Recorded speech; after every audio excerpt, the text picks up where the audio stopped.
తెలంగాణ రాజకీయం ఇప్పుడు నీళ్ల జగడ నుంచి లిక్కర్ వైపు టర్న్ తీసుకుంది. దానికి సంబంధించిన బ్రేకింగ్ న్యూస్ ఇది. మైక్రో బ్రూవరీల కేటాయింపులో భారీ స్కామ్ జరిగిందంటూ సంచలన ఆరోపణలు చేశారు మాజీ మంత్రి హరీష్ రావు. ఈ ఆరోపణలకు అంతే ఘాటుగా కౌంటర్ అటాక్ చేశారు మంత్రి జూపల్లి కూడా. హరీష్ చేసిన ప్రతి ఆరోపణకి పాయింట్ టు పాయింట్ కౌంటర్ ఇచ్చారు జూపల్లి.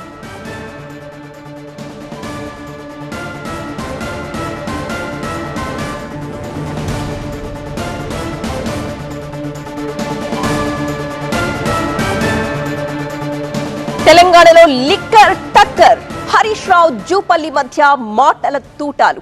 మరో కొత్త స్కామ్ బయట పెడతానంటూ హరీష్ కమెంట్స్. ఒక్కో మైక్రో బ్రూవరీకి ₹1,80,00,000 వసూలు చేశారంటున్నారు హరీష్. 110 మంది అప్లై చేస్తే 25 మందికే కేటాయింపులు చేశారంటున్నారు. ముఖ్య నేత తరపున 21 మందికి, ఎక్సైజ్ మంత్రికి 4 ఇచ్చారంటున్నారు హరీష్ రావు.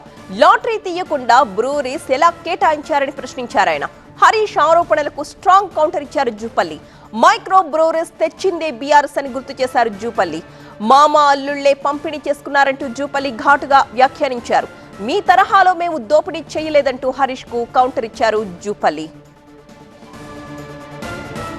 లాటరీ తీయడానికి మైక్రో బ్రూవరీస్ లిక్కర్ షాపులు కాదన్నారు జూపల్లి. ఎలైట్ బార్ సిస్టమ్ తెచ్చింది మీరు కాదా అంటూ ప్రశ్నించారు హరీష్ ని. మేం ఏం చేశామో మీరేం చేశారో రండి తేల్చుకుందాం, చర్చకు రావాలంటూ సవాల్ విసిరారు జూపల్లి. మీరు కాదా కాసుల కోసం కోట్ల రూపాయల, వేల కోట్ల రూపాయల అవినీతి కోసం ఇది నీకు ఇది నీకని చెప్పి ఇచ్చింది మీరు కాదా? మీ లెక్కనే అందరూ అనుకుంటే ఎట్లా? మీరు గడ్డి తింటే మీరు గడ్డి తింటే నేను గడ్డి తినాలా? మీరు లంగవేషాలు వేస్తే నేను లంగవేషాలు వేయాలనా? ఏమి మరి ఇంత దిగజారుడు రాజకీయం హరీష్ రావు? 10 సంవత్సరాలు మంత్రిగా ఉన్నావు, వాస్తవాలు తెలుసుకోవాలి. అంటే ఏదో ఒకటి బట్ట కాల్సి వేస్తే మీరు దుడుచుకున్నట్టురా. మీరు మాట్లాడినటువంటి వాటిపైన ఇది ఏ ఒక్కటి అబద్ధం లేనినా, నేను చెప్పిన అంశంలో ఏ ఒక్కటి అబద్ధం రుజువైనా నేను దేనికైనా సిద్ధంగా ఉన్నాను. ఎక్కడికైనా దేనికి సిద్ధంగా ఉన్నాను. నీవు చేసిన వ్యవహారాలు, మేము చేసిన వ్యవహారాలు.